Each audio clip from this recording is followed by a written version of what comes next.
Dobrodošli, bodoči inženirji in inženirke strojništva. Vaše zanimanje, da prisluhnete pogovoru nekdanjim študentom strojništva in danes uspešnim predstavnikom iz gospodarstva, priča, da se spogledujete z mislijo o študiju strojništva. Da bo vaša odločitev lažja in neomajna, korak pa odločen, smo za vas pripravili 4 mednarodne zgodbe, ki so se začele prav v prostorih Fakultete za strojništvo v Ljubljani na Aškerčevi 6. Svojo karierno pot in delo, ki ga opravljajo, bodo predstavili dr. Špela Bolka iz podjetja Hidrija, dr. Jure Knez iz podjetja Devesoft, dr. Primož Čermelj iz podjetja Iskra Mehanizmi in gospod Damjan Širaj iz podjetja Yaskawa. Lepo pozdravljeni, najlepša hvala, da ste se odzvali našemu povabilu. Dr. Špela Bolka je z nami po video povezavi, saj se prav zdaj mudi na Madžarskem. Dr. Bolka, je vaš obisk madžarske poslovne enote povezan z nadaljnjim razvojem tehnologije spajanja lamel, za katero ste lani prejeli prestižen naslov Najboljša inovacija leta 2020? Dober dan. Torej, jaz sem danes na Madžarskem v mestu Đenđeš. To je približno 100 km naprej od Budimpešte proti slovaški meji. Tukaj nisem neposredno zaradi same tehnologije, ki jo razvajamo in zaradi katero smo lani prejeli ta naziv najboljše inovacije za AmCham. Tukaj sem, ker imamo pač tukaj proizvodno enoto in prenos informacij in znanja spada med moje delovne zadolžitve. In tudi v tem korona času je sicer potovanj bistveno manj, kot jih je bilo recimo lani ali pa predlani, se pa vseeno oseben stik oziroma ta osebna izkušnja ne more primerjati z neko videokonferenco oziroma videoklicem.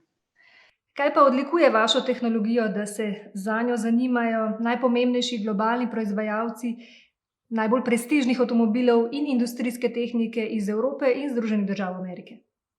Kaj odlikuje našo tehnologijo? Naša tehnologija je predvsem prinesla to, da je nek nov način spajanja lamel, torej mi izdelujemo osnovo, s katere potem zraste elektromotor, od električnega avtomobila pa do vrtalnika za v steno doma. In naša tehnologija, ta nova, omogoča to spajanje na nek drugačen način, ki je zelo omamljiv oziroma zelo primeren za te velike motorje s tankih pločevin, kakor jih uporabljajo električni avtomobili, in predvsem poceni izdelavo in pa v določenih segmentih tudi izviša izkoristek teh motorjev. No, za razvoj te tehnologije je bilo ključno interdisciplinarno sodelovanje. Katera znanja in izkušnje so bili ključni za preskok te idejne iskrice? Predvsem so bila tukaj različna znanja in pa poznavanje samega trga. Torej, vedno pri nekih končnih inženirskih aplikacijah se štarta iz potreb trga. Zelo redko nekdo reče, joj, kaj bi pa danes ustvaril, dajmo. Vedeli smo, kaj potrebuje trg, torej potrebuje neko nov način spajanja lamel, kjer bodo te lamele spojene tudi z bistveno večjo močjo, oziroma motor bo bistveno bolj tok v sredini. In da smo to lahko naredili, smo potem morali zbrati skupaj ekipo in strojnih inženirjev in metalurgov in pa predvsem tudi kemikov. In vsi skupaj smo potem lahko razvili to novo tehnologijo. Dr. Čermelj, vi ste direktor razvoja v podjetju Iskra Mehanizmi. Vaše vodilo je, da mora človek najprej znati definirati problem, šele nato ga reševati. Ste tako pristopili tudi pri vam osebno najdragocenejšem izdelku v posebnem namenskem elektromotorju? Tu ni šlo za nov izdelek, ampak za njegovo nadgradnjo, ne? Definitivno, ja, tako. Tudi tukaj je bil izziv, problem na začetku velik, zanimiv. Običajno inženirji hitro skočimo na problem, ker težko čakamo, da ga začnemo reševati. Včasih se je pa treba malo nazaj postaviti, malo bolj pogledati problem. Pravijo, da Japonci tako delajo, najprej bolj študirajo, potem pa samo naredijo. In enako je bilo tukaj, ja. In še po dolgih letih, ko delamo nove izdelke, vedno včasih moramo kar ročno zavoro potegniti, da se ustavimo, da razumemo, ker to vodi v to, da boljše in hitrejše rešimo. Ja, nadgradnjo prve generacije, ki je v Iskra mehanizmi smo delali že v začetku 2008, potem je prišla zahteva po spremembi, tako so rekli naši kupci, cost reduction, ker je v bistvu glavno vodilo, ne samo funkcija, tudi cena, konkurenčnost.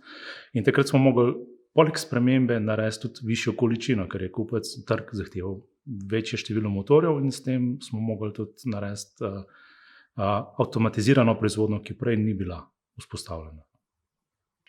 Gospod Širaj, vi ste tehnični direktor v podjetju Yaskawa Ristro, ki je del mednarodne korporacije in vaš položaj zahteva pregled nad praktično vsem. Od zasnove ideje do njenega zagona pri končnem kupcu, odgovorni ste tudi za vso komunikacijo s sedežem v Nemčiji in pravzaprav ste zahtevno funkcijo prevzeli že takoj ob prihodu v podjetje, ko so odprli povsem nov oddelek, ki ga takrat še ni bilo. Zasnova in ideja specialnih orodij za dodano vrednost robotov in to po naročilu kupca. Kako se strojni inženir znajde v svetu robotike? Torej, inženirji strojništva se odlično znajdemo na področju robotike oziroma robotike, vsaj take, kot jo poznamo danes. Verjetno brez inženirjev strojništva niti ne bi bilo. Zakaj? Ker že robot kot tak je neke vrste mehatronični sestavljen iz veliko delov, strojniških delov, ki mu zagotavljajo neko togost, ponovljivost, neko predvidljivost. In roboti se tudi ponavadi uporabljajo ali pa ne ponavadi, v večini primerov uporabljajo za aplikacije, kjer je ravno ta natančnost, pozicioniranje, predvidljivost zelo pomembna. In recimo namen robota je, da nadomesti človeka pri zahtevnih, zdravju škodljivih operacijah, pri nekih težkih delih. In ravno ta, bi rekel, da se naštudira tehnologija in se tudi primerno ceni, ali je robot primeren, da nadomesti človeka ali ne. Ravno to je tisto, kar strojniki tudi zelo dobro obvladujemo. To so v bistvu osnovne vede strojništva, ki jih pač predavajo tudi na tej fakulteti. Tako da robotizacija in pa strojništvo grejo korak, se pravi z roko v roki. In pa tudi, bi rekel, sama dodatna oprema, neke robotizacije, se pravi, robot sam ne more opravljati neke funkcije, če nima primernih dodatkov na sebi ali okoli sebe. To so predvsem neka orodja, vpenjalne priprave, pozicionerji, nek nadzorni sistem. In tudi to so področja strojništva, ki jih strojniki zelo dobro obvladujemo. Tako da to je še en dokaz več, da robotizacija in strojništvo gresta zelo dobro z roko v roki skupaj. Doktor Knez, vaše podjetje se ukvarja z razvojem in trženjem specifične programske in strojne opreme za meritve. Že zelo zgodaj ste stopili na svetovni trg, pravzaprav vesoljski.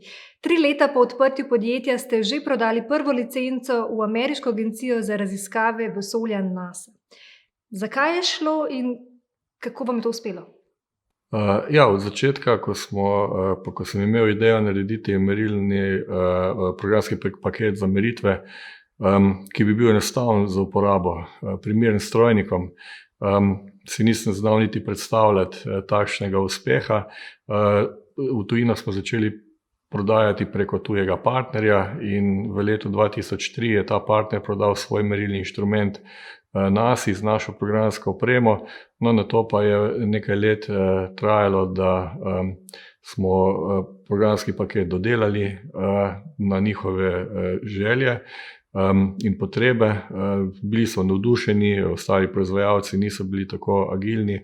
Za nas je bila pa takrat NASA ena taka neverjetna zgodba, neverjetna referenca, tako da smo potem od leta 2006 naprej pa že delali za njih digitalno telemetrijo. Program Space Shuttle je od času, ko je začel znova leteti, bil spremljan z našo programsko opremo.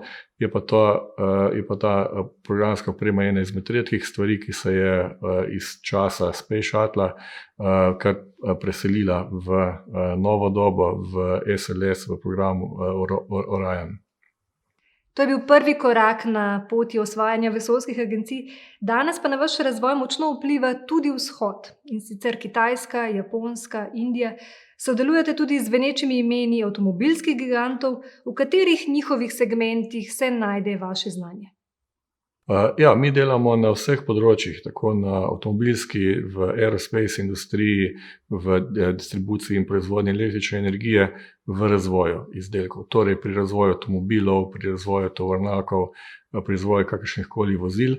Tako da, ko velike firme pač želijo izdelati nov model, uporabljajo naše merilne inštrumente, da s tem validirajo podvozje, vozne lastnosti, potem avtonomno vožnjo, električne sklope, navadne bencinske dizel motorje, vse to se da analizirati z našo programsko in strojno opremo.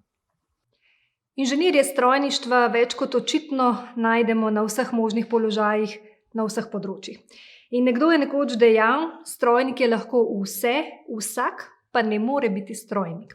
No, nekaj zagotovo drži, dobrega inženirja strojništva odlikujeta radovednost in zanimanje za to, kako je svet nastal, kako se svet vrti in kako svet deluje. In sogovorniki so že v zgodnjih letih pokazali svojo tehnično naravo, ljubezen do matematike in fizike, razstavljanja, sestavljanja, in pri vsem tem so tudi radi opazovali druge.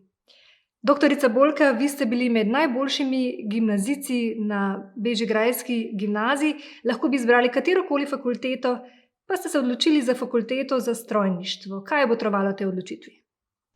Tako, torej jaz sem zaključila gimnazijo v letu 2005, takrat sem bila zlata maturantka in lahko sem se dejansko vpisala tja, kamor me je zanimalo, kar je meni še danes en velik prestiž oziroma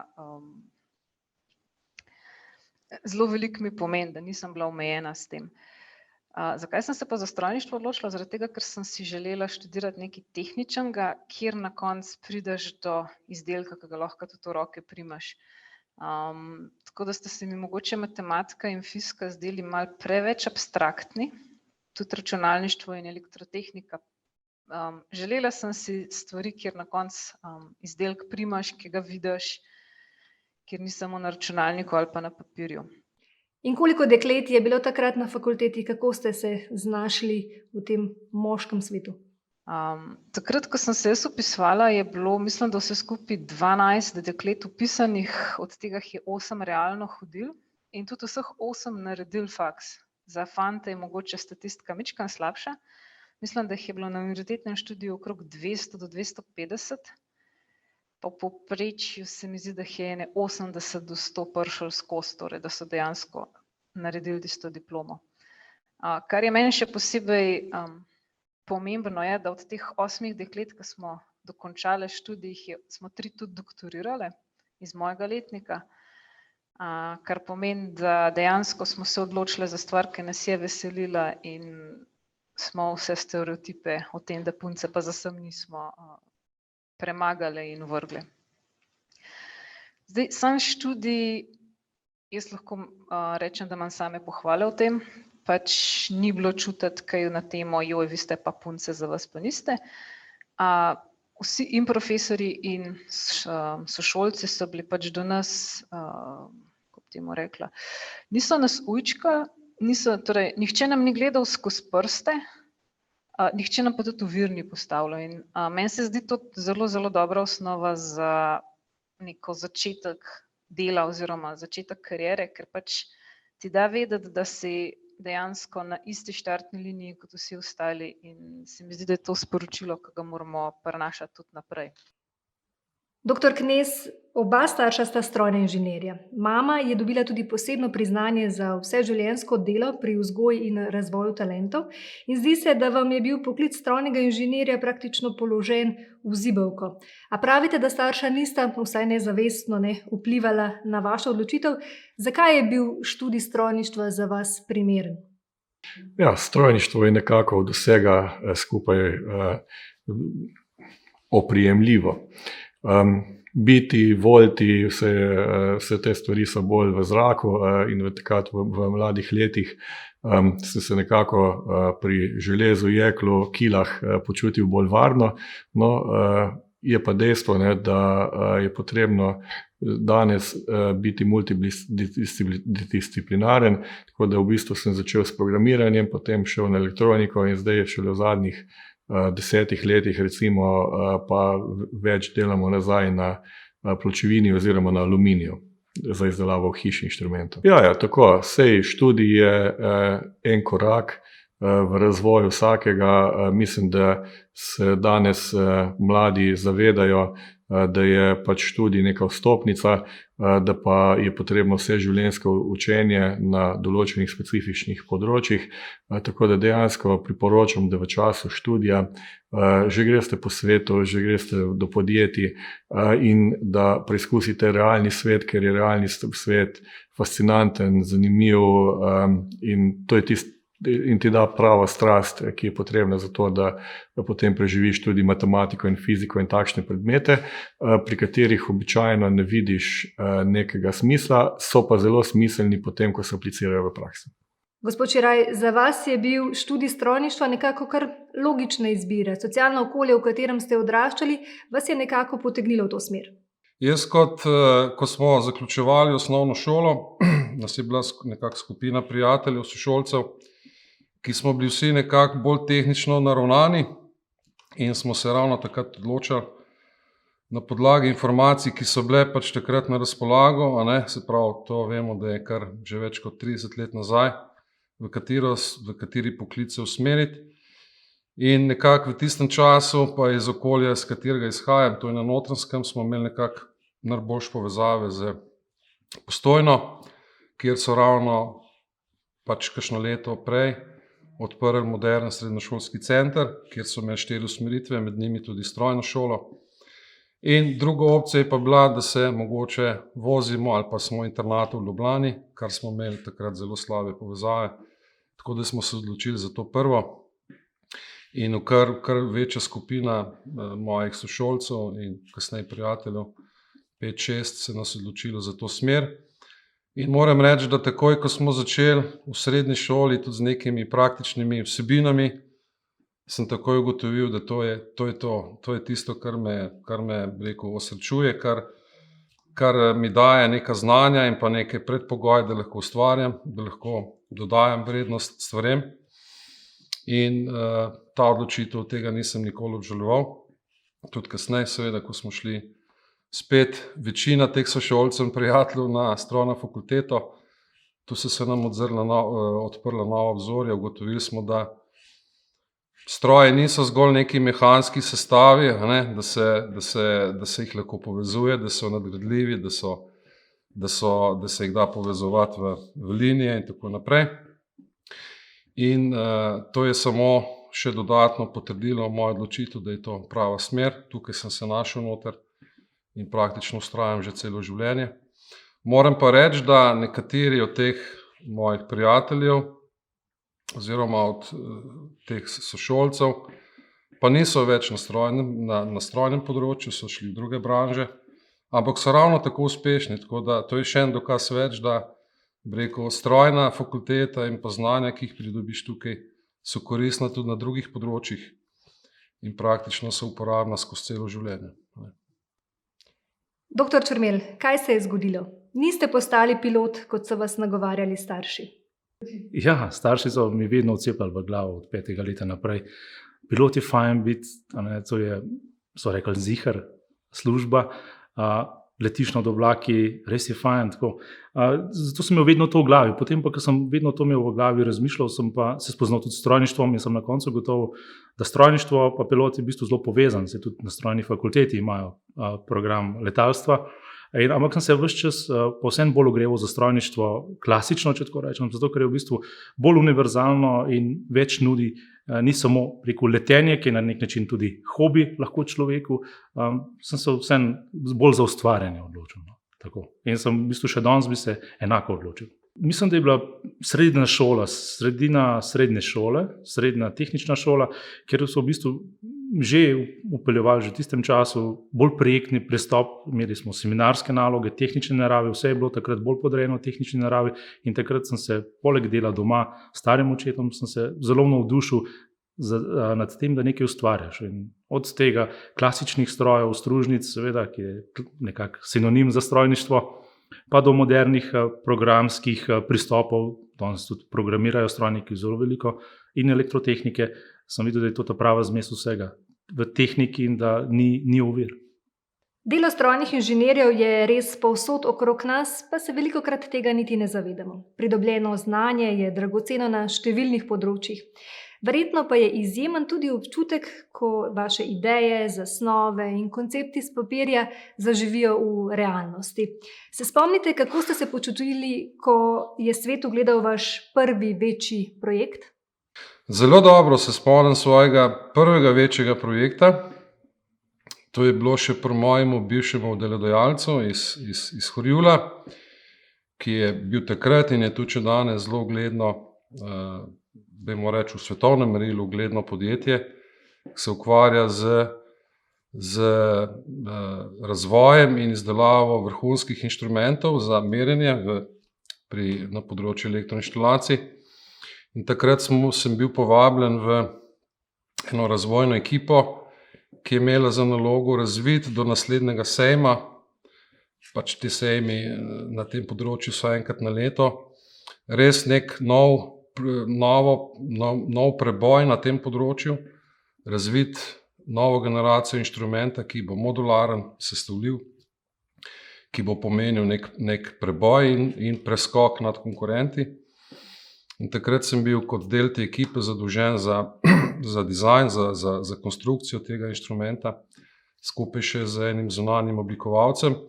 In moram reči, da se izziva nismo ustrašili, da smo delali zelo načrtno in pa zelo trdno na tej nalogi in smo uspeli res narediti tak inovativen inštrument, modularen, pač izpolnili smo vsa ta pričakovanja. Izdelek smo lansirali na tistem sejmu in je bil zelo uspešen. In kar me posebej navdaja z ponosom, še zdaj več kot 15 let po tem lansiranju, še zdaj vidim marsikje, ko se ta isti inštrument, seveda, dajmo reči malo nadgrajen in izpopolnjen, seveda z novimi tehnologijami, ampak še vedno podoben inštrument, kot je bil, se še vedno zelo uspešno prodaja. Se pravi, ta projekt, moram reči, bo eden mojih prvih bolj uspešnih.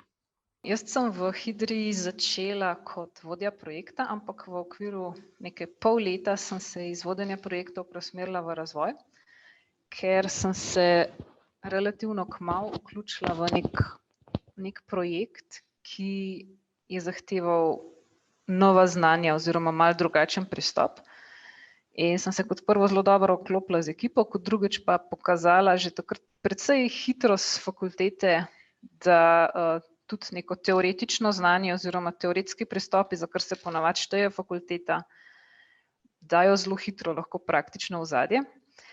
In sem se vključila v projekt, kjer smo mogli dejansko razviti neko novo tehnologijo odstranjevanja nekega ostrega robu na kosu. In to smo dejansko naredili v približno enem letu. To je bil moj prvi projekt, kjer je bila tudi moja ideja v zadaj v veliki meri. In jaz sem ful ponosna, ko se pač ta moja aplikacija pripelje mimo po cesti. Je pa to vsaj v nekem evropskem avtomobilu in se izdeluje v velikih serijah. Tako da ni nek sam prestižen, ampak je nekaj tudi, delamo tudi za prestižne avtomobile, se bodo vozili tudi v roku leta do 2 določeni električni avtomobili z zelo prestižno znamko, ampak ta mogoče mi pa vseeno bolj ljub, ker je to moj prvi projekt in ker je pač v veliki seriji, ker ga dejansko skoraj vsak dan vidim na cesti. In kar mi je posebej pomembno in se mi zdi, da je tudi važno poudariti naprej, da mogoče smo tukaj v Ljubljani oziroma smo v Sloveniji, smo z različnih koncev in krajev Slovenije, kjer tovarne niso lih v centru, ampak vsi mi delamo za neke velike avtomobilske kupce oziroma velike svetovne in evropske igralce, tako da to, da si mogoče, da nisi doma v Ameriki ali pa v, ne vem, Münchnu ali pa Stuttgartu kot velikima centroma evropske avtomobilske industrije, še ne pomeni, da si kaj manj vreden oziroma da ne moreš svojega potenciala izkoriščati dalje. Ja, v bistvu človek je poln adrenalina. Ta adrenalin prav težko popusti, takrat, ko kupec v bistvu vidi, da je nekaj novega na trgu, mi pa seveda kot ekipa tudi. Hkrati je pa tudi velik pritisk, stres, seveda brez tega ne gre. Namreč takrat, ko se nek izdelek upeljuje, bodi si v strojništvu ali pa drugje, je pritiska veliko, ker na začetku ne gre vse kot po maslu in takrat je v bistvu največ dela na nek način in v najkrajšem času moraš nekaj narediti, kar si prej delal lahko več mesecev in takrat se v bistvu spozna pod tem adrenalinom, takrat pride na dan nove inovacije. In v bistvu je prav poseben čar tega, rekel, poklica tehničnega, da se takrat, ko je najtežje, v bistvu največ stvari naredi, tako kot je bilo v industrijski revoluciji na nek način tudi. Ja. V začetku moje poti v industriji, ko sem bil na 2 projektih in eden je bil ta motor, brezkrtačni motor za radarski tempomat. Ta drugi projekt je bil pa čisto za nekaj drugega, je bil pa za gospodinjske aparate in je šlo za en poseben priključek za kuhinjske robote, ki se še danes uporabljajo, z veseljem sem ga jaz tudi kupil. In tukaj smo v bistvu za našega kupca, z našim kupcem naredili 3 patente v zelo kratkem času. In kot sem prej rekel, v zadnjem tednu smo mogli, če tako rečem, eno težavico rešiti in takrat smo še en patent naredili. Tako da, ja, te 2 projekta sta pa v bistvu prvo moje srečanje s tem adrenalinom, pritiskom in hkrati tistim zadovoljstvom, ko nekaj uspeš rešiti. Ja, v bistvu po 20 letih plus podjetniške poti je še danes zares fascinantno, ko se velika podjetja odločajo za uporabo naših merilnih inštrumentov in to na področjih, ki dejansko so neka povsem nova, ki pomenijo korake naprej pri razvoju človeštva in ta občutek je nepopisno lep in to je tisto, kar dejansko nas motivira za nadaljne delo. Dr. Knez, kako pomembno je slediti svojim zanimanjem, je pokazal že vaš prvi podjetniški podvig in to še pred študijem strojništva. Izdelali ste volan in pedala za računalniške igrice in jih povezali z igralno konzolo. Nekaj sodobnih smernic ste že takrat upoštevali, recimo recikliranje starih Jugotovih volanov. Kaj vas je ta izkušnja naučila? Ja, to je pač ena taka zgodbica iz preteklosti s istim kolegom, s sošolcem iz srednje šole, strojne seveda, sva tudi poskušala izdelati letalo, no tisto nam ni uspelo, sva pa delala tudi volane, pač takrat so bili računalniki še zelo na začetku in takih pomagal še ni bilo. Jaz sem poskrbel nekako za elektroniko, kolega je pa poskrbel za mehanske dele in tako smo začeli izdelovati volane, pedale in jih nekako kar uspešno pošiljali po celi Sloveniji, dokler ni na odpadih zmanjkalo Jugotov oziroma Jugotovih volanov, potem so pa nekako to opustila. In dejansko, če gledam skozi današnje oči, je bila to v tistem času najbrž kar dobra poslovna priložnost. Seveda smo bili dijaki, študenti brez denarja, potrebno je bila kar nekaj sredstev, da bi naredili orodja za litje plastike, potem da bi uredili trženje. Z današnjimi izkušnjami bi mogoče iz tega naredili posel, tako smo pač začeli delati merilne inštrumente. Pri vsakem poklicu sta pomembna osebna rast in poklicni razvoj. Stresati ideje z rokava in skicirati modele ni vse. Danes je včasih bolj kot ideja pomembna uporabna vrednost nekega izdelka in tudi to je izziv, s katerim se soočate in srečujete strojni inženirji pri svojem delu. Kako vam to uspeva v tako zahtevnem mednarodnem okolju? Se pravi, uporabna vrednost izdelka, predvsem pa vgrajena inovativnost in pa tržna zanimivost ali pa tržna konkurenčnost so bistvene sestavine vrhunskega izdelka. In prav ta vrhunskost izdelka zagotavlja njegovo prodajno uspešnost in pa predvsem na podlagi takih izdelkov lahko podjetja ne samo preživijo na tem globalnem trgu, ampak tudi imajo dovolj prilivov tudi za razvoj, se pravi za razvoj novih izdelkov, za razvoj novih tehnologij in pa tudi za osebno rast zaposlenih, kar je bistvenega pomena. In primer Yaskawe je že vrsto let prepoznana oziroma je uvrščena med 100 najbolj inovativnih podjetij na svetu. Za nas je vsakodnevni pojav ukvarjanja se z izboljšavami, z raziskavami, kje smo lahko boljši, in le to je po našem mnenju edino zagotovilo za dolgoročni obstoj. Se v bistvu ni enostavno. Sploh za Slovenijo mi smo na nek način še zmeraj, vsaj lahko gledam z mojimi očmi, z našimi očmi v podjetju, še zmeraj se učimo vsak dan. In šele zdaj, bolj kot včasih spoznavamo, da so imeli Japonci vedno prav, ko so 30 več let nazaj govorili, da prvo cena, potem pa funkcija. Ne. Pri nas smo v glavi majčkeno drugače, ali pa smo imeli v glavi in šele zdaj spoznavamo.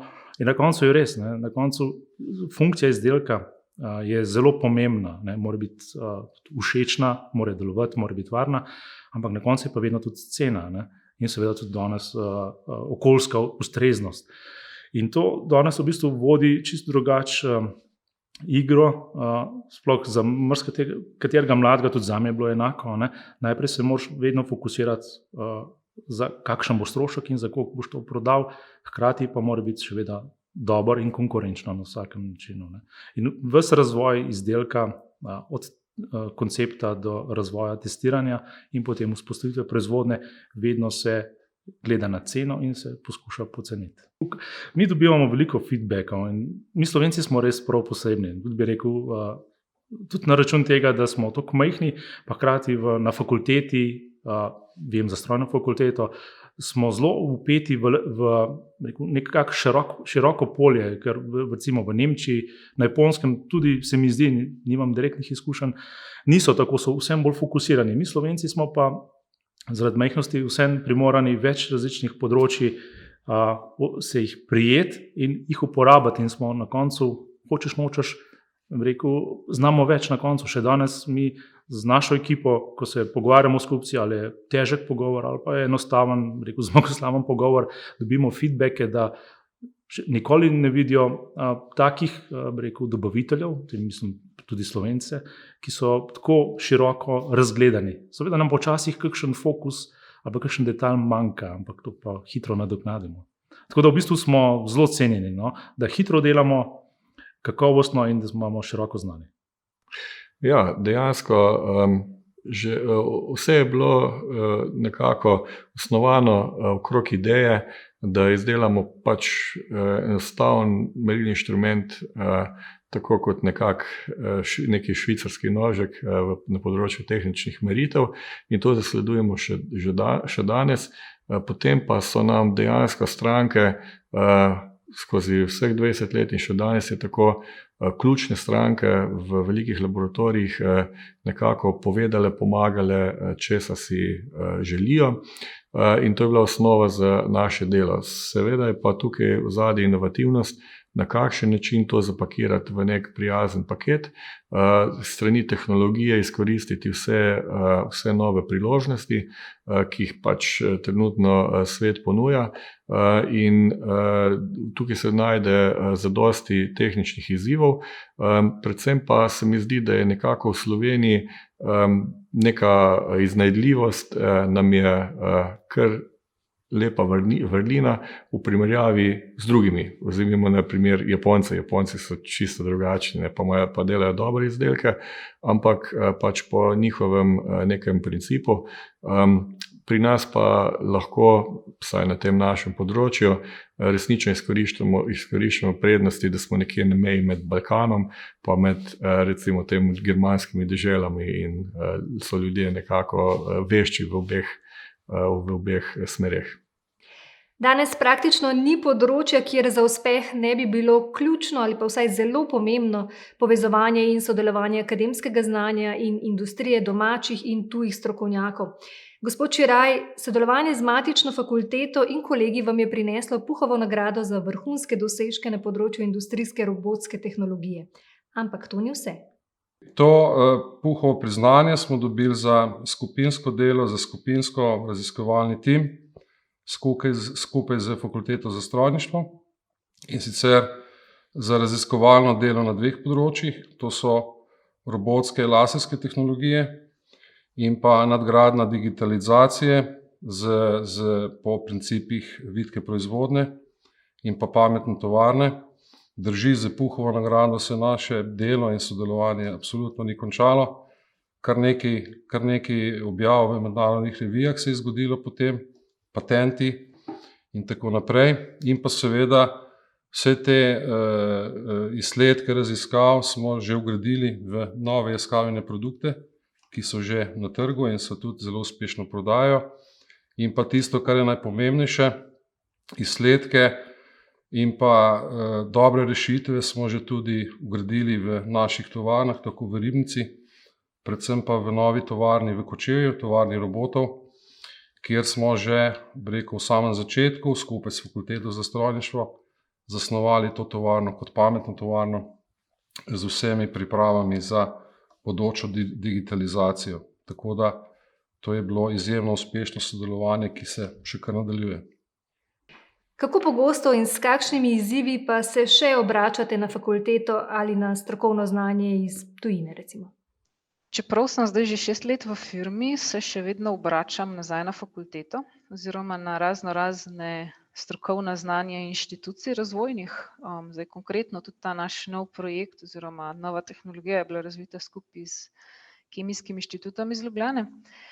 Predvsem se pa obračamo na fakultete in inštitute takrat, kadar znotraj podjetja nimamo dovolj znanja oziroma nimamo dovolj moči, da bi sami nekaj razvili. Zdaj konkretno mi smo osredotočeni na štancanje oziroma preoblikovanje pločevine in včasih moraš določeno rešitev potegniti pa tudi s kakšne druge stroke oziroma s kakšne druge veje industrije. In pač fakultete so z razvojnim delom v laboratorijih bistveno bolj na tekočem z različnimi področji in takrat se pač da določene stvari tudi na fakulteto v premislek, v pomoč oziroma se naroči kot neka študija. Jaz sem imela srečo, da sem že tekom študija dodiplomskega sodelovala na fakulteti na enem od takih projektov, tako da sem videla, kako tak razvojni oziroma raziskovalni projekt v industriji izgleda tudi z druge strani. In se mi zdi, da je bil to zelo, zelo dober pristop. Kot prvo, da sem videla, kako fakulteta deluje pri takih projektih, kot drugo, tudi da vidiš, kaj industrija rab.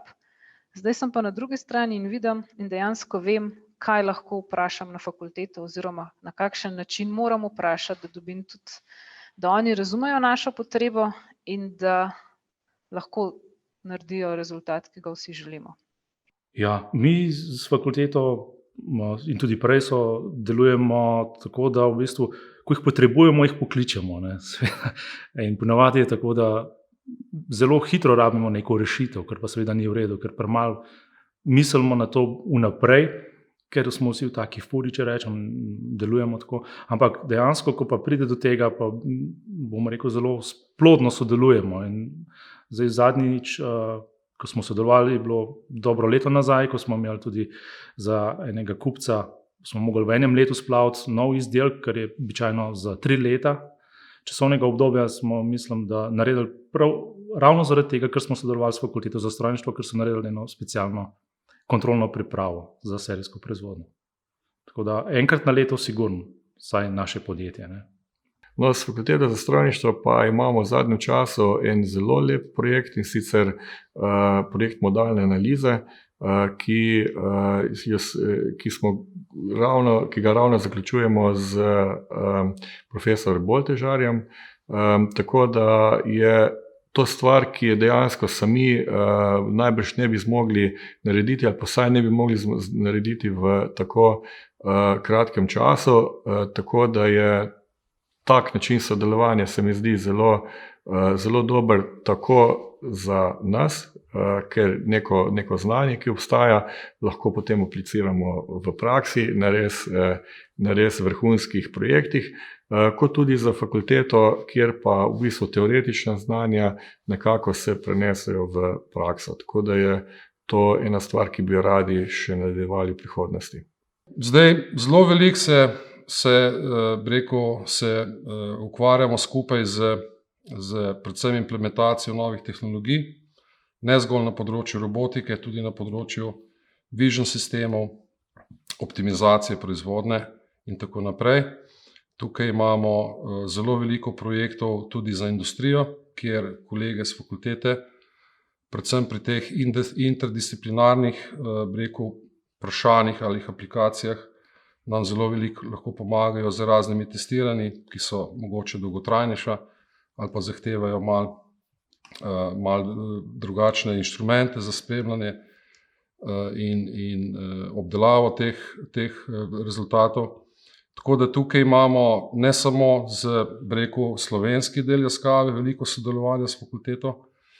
Te dobri odnosi so bili prepoznani tudi že ze strani drugih Yaskaw po Evropi, tako naprimer Fakulteta za strojništvo, tudi dela na kar nekaj projektih za nemški del Yaskawe, predvsem za projekte z področja avtomobilske industrije, z področja analiz, simulacij in tako naprej. Seveda pa so še druge oblike sodelovanja, kar nekaj naših diplomantov oziroma tako je diplomantov ali štipendistov, kasneje pri nadaljevanju študija smo se dogovorili za teme magistrskih in pa doktorskih nalog, tako da to sodelovanje je na mnogih področjih zelo uspešno in tudi mislimo, da je v obojestransko korist, tako lahko recimo industrija nadgradi svoje izdelke in jim prinese novo dodano vrednost, fakulteta pa dobi dobi tudi zelo dobrodošel kakšen priliv, dodaten priliv in pa prepotrebne izkušnje iz prakse, ki jih potem implementirajo skozi učni proces v nova znanja. Dr. Črmelj, med študijem ste že spoznali, kako se povezujeta akademska stroka in industrija v Belgiji. Ali ste spoznali kakšno dobro prakso, ki bi jo bilo vredno posnemati tudi pri nas? Ja, pol leta sem bil tam in prvi je bil res velik šok. Zato, ker sem padel kar v nek tak čuden občutek tam, ki niso bili podrejeni vsem tem znanstvenim delovanju na prvi pogled, ampak v bistvu so bili sproščeni na tej fakulteti, kjer sem delal. Vsi so delali, vsak laboratorij je delal za industrijo in primarno za industrijo.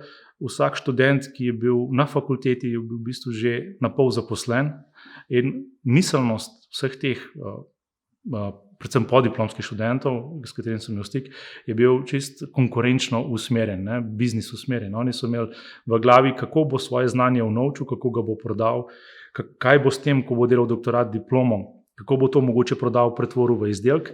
Hkrati so bili pa vsi izdelki veliko bolj aplikativne narave, kot pa mogoče pri nas v Sloveniji. Ampak pri nas v Sloveniji mislim, da se to v zadnjih 10 letih, odkar je tega malo več, se to je enormno popravilo. Ampak je bil pa šok, tako kako biznis so naravnani vsi. Dr. Knez, ste mentor startupom in aktivno pomagate tudi drugim korporacijam pri vstopu na tuje trge. V 3 letih ste pomagali 40 podjetjem. Ste v bistvu zasavski podjetni pospeševalnik. Kako pomagate Zasavju?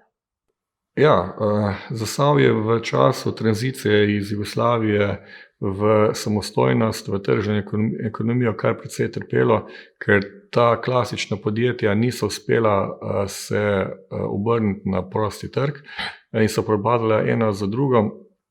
In potem je v nekako naših krajih zavladala neka apatija, mi smo pa itak padli nekje z Lune v Trbovlje, ampak potem nekako skozi to zgodbo Čipola, ki delajo obeske za to, da lahko najdete ključe s mobilnim telefonom, se je rodila ideja, da bi lahko vso to znanje, vso to infrastrukturo, vse te proizvodne kapacitete uporabili za to, da pomagamo mladim To je bilo narejeno nekako v smislu, da lahko nekomu loviš ribo, lahko ga poučiš loviti ribe in nekako se je okoli katapulta zgradila neka taka sredina, community, kjer si v bistvu delimo znanje, izkušnje in je prav prijeten občutek. Tako da zdaj katapult v Trbovljah je na 2500 kvadratnih metrov površin. Meni se je zdelo, da bo to dovolj za celo moje življenje, no pa je bilo potem v 2 letih so ti prostori bili polni, tako da smo zdaj še dodali nove in mislim, da to je ena taka res lepa zgodba. Doktorica Bolka, strojništvo že dolgo ni več v domeni moških. Kaj so oziroma še lahko ženske doprinesejo k razvoju te stroke? Velikokrat dobim dejansko to vprašanje, torej kaj lahko ženske doprinesejo k razvoju stroke. Zdaj, ženske drugače razmišljamo, mogoče malo več stvari naenkrat, ne, pač ta stereotip vseeno malo bi rekla, da velja.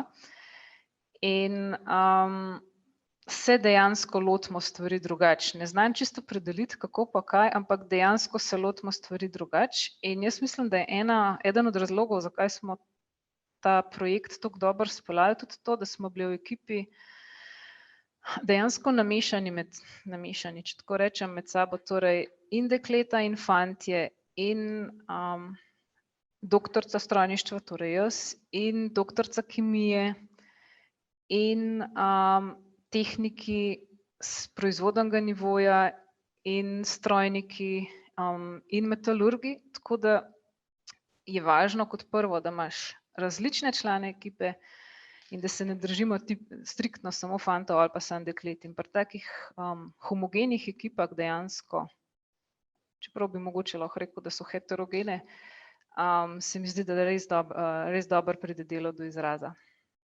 Da je znanje pridobljeno na fakulteti za strojništvo primerljivo s tujim znanjem, ste s svojimi bogatimi izkušnjami več kot potrdili, svoje so dodale še številne nagrade in priznanja. Na kaj pa ste v svoji karieri najbolj ponosni? Lahko rečem, da sem najbolj ponosen na to, da ne glede v kakšnem okolju sem se do zdaj znašel v svojem življenju, govorimo o poklicni karieri, mi je vedno uspelo to, da sem skupaj z timom, seveda, ki je vedno bil okrog mene, da smo vse tiste izzive, ki smo jih dobili, presegali, dosegli ali pa v večini primerov tudi presegali. In to je tisto, kar te nekako daje dodatno gorivo za spet nadaljne izzive. Le za izzivi, ki so veliki in ki na začetku izgledajo, da so težko dosegljivi, le ob takih izzivih rastemo. Tako da ta timski duh, vztrajnost in pa, bi rekel, dosledno izvajanje neke začrtovane poti je tisto, kar nekako nas žene naprej in nam tudi zagotavlja nek končni uspeh. No, ko sem v teh prostorih fakultete delal najprej diplomo, potem magisterij in doktorat, me profesor Tuma, ki je bil moj zlati mentor, brez njega nikoli ne bi doktoriral, vprašal isto vprašanje. Sem že takrat dejal, da sem najbolj ponosen na to, da so stvari, ki sem si jih zamislil in pa potem, ki smo jih s kolegi izvedli do konca, da resnično delujejo in da se uporabljajo v najbolj zahtevnih aplikacijah, v najbolj zahtevnih projektih po celem svetu. In to je ena stvar, ki se mi zdi, da za vsakega tehnika nekaj pomeni, biti v laboratorijih, ne vem, Evropske vesoljske agencije, na Kitajskem, v Indiji, na Japonskem, tukaj v Evropi, v Ferrariju, BMW-ju, Daimlerju, biti zraven vseh teh testnih prototipov. To je nekaj najlepšega, kar lahko človek doživi. Jaz bi rekel, da ravno to, da v bistvu sam nase sem ponosen zato, ker sem mogoče si upal preskočiti iz akademskega okolja v industrijsko in sem se tam čisto prepustil temu toku. In ker sem v bistvu v tem času povsem spremenil način razmišljanja, način dela, kar je dobrodošlo kot sprememba. Dejansko pa to, da ko sem se zaposlil v industriji, sem hkrati v bistvu pod tem pritiskom, da je rok vedno bolj omejen kot drugje, kot mogoče v neindustriji, da smo uspeli vsem v kratkem roku zmeram uspeti pa narediti najboljše iz izdelka. In tudi prvi dva primera, kot sem prej rekel, je bil ta motor, nova vzpostavitev nove linije, pa ta izdelek, kuhinjski robot. Skoraj zagotovo na ta projekt spajanja, ker se mi zdi, da smo ga v zelo, zelo kratkem času spravili skupaj, smo ga tudi patentirali. Dejansko smo od prvih idej do tega, da smo bili inovacija leta, spravili stvari skupaj v manj kot 5 letih. Glede na stanje na trgu oziroma na stanje konkurence je to približno pol tega časa, kot so ga ostali porabili. In se mi zdi to veliko vredno. Predvsem pa to, da smo kot ekipa zares dobro sodelovali in da sodelujemo še naprej.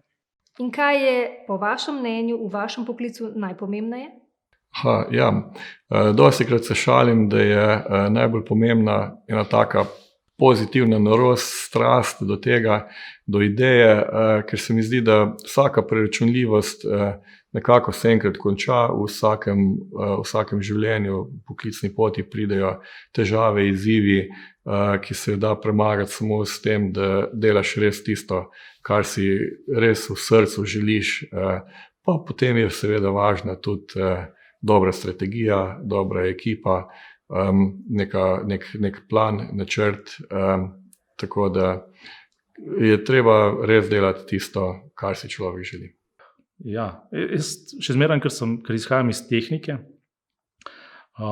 jaz mislim, da še zmeraj moram imeti stik s tehniko, ne. Je pa res, da po tokem času se ne ukvarjam več detaljno s tehničnimi izzivi, ampak bolj z mentoriranjem. In zame je pomembno, da so izzivi, da ni monotono, ne. In vedno je tako, da napredek gre samo, če piha veter, in tudi tukaj mora biti ves čas dinamično. Ja. Tako da stik s tehniko, bom rekel, sigurno. Nikoli ne bi šel stran od tega stika. Je pa res, da človek v industriji hočeš nočeš dobi stik in kombinacijo poslovnega okolja in tehnike. In kombinacija obojega mislim, da je idealna, ne, če zna človek izkoristiti, kar pa ni težko. Ja, jaz bi rekel, da recimo drznost je ena taka lastnost, ki bi jo vsak, bi rekel, strojnik na svoji poklicni poti kar mogel imeti, ne. In pa tudi to, kar sem že omenil prej, se pravi sama neko načrtovanje z vmesnimi cilji, planiranje in pa potem recimo v primeru neuspeha lahko tudi hitro ugotoviš, kaj je tisto, kar je šlo narobe, se iz tega nekaj naučiš in naslednjič to opraviš drugače oziroma na drugačen način. Se pravi, z neko doslednostjo, pogumom lahko vedno dosežemo svoje cilje. Meni osebno je v mojem poklicu najpomembneje to, da si odprt za nove ideje. Da se ne okalupaš, ker po toliko časa, ko delaš relativno podobno stvar oziroma na podobni tematiki, se lahko to zelo hitro zgodi. In da si odprt za nove ideje, novih sodelavcev, da se jih pač ne ustrašiš, predvsem pa, da si ves čas radoveden. Da pač da ne utopiš, ampak da te ves čas zanimajo nove stvari in nove ideje. Za konec pa še dragocen nasvet in misli za bodoče strojne inženirje in inženirke. Kaj je tisto, kar jih odlikuje in kako uspeti? Ravno to drznost, da ne zapadejo nekemu toku povprečnosti, ampak da sledijo odličnosti, ne? In da sledijo svojim vizijam, svoji ideji, da so na tej poti pogumni, ker v bistvu le na tak način bojo nadgradili samega sebe, svojo okolico in tudi dali nek prispevek družbi. Jaz bi rekla, da tukaj nekega enoznačnega recepta ni. Predvsem, da moraš toliko zaupati vase, da si upaš poskusiti, da upaš iti nekam, kamor še nihče ni šel, da hkrati poslušaš ostale, da pač pobiraš oziroma upoštevaš izkušnje, ki jih imajo tisti, ki so to pot do nekje prehodili pred tabo. Predvsem pa, da poskušaš, da si To je to. Če bi želel odgovoriti, kako uspeti, bi mogoče najprej odgovoril, bi se vprašal, kaj je sploh to uspeh. Zame je uspeh biti srečen. Denar je taka čudna stvar.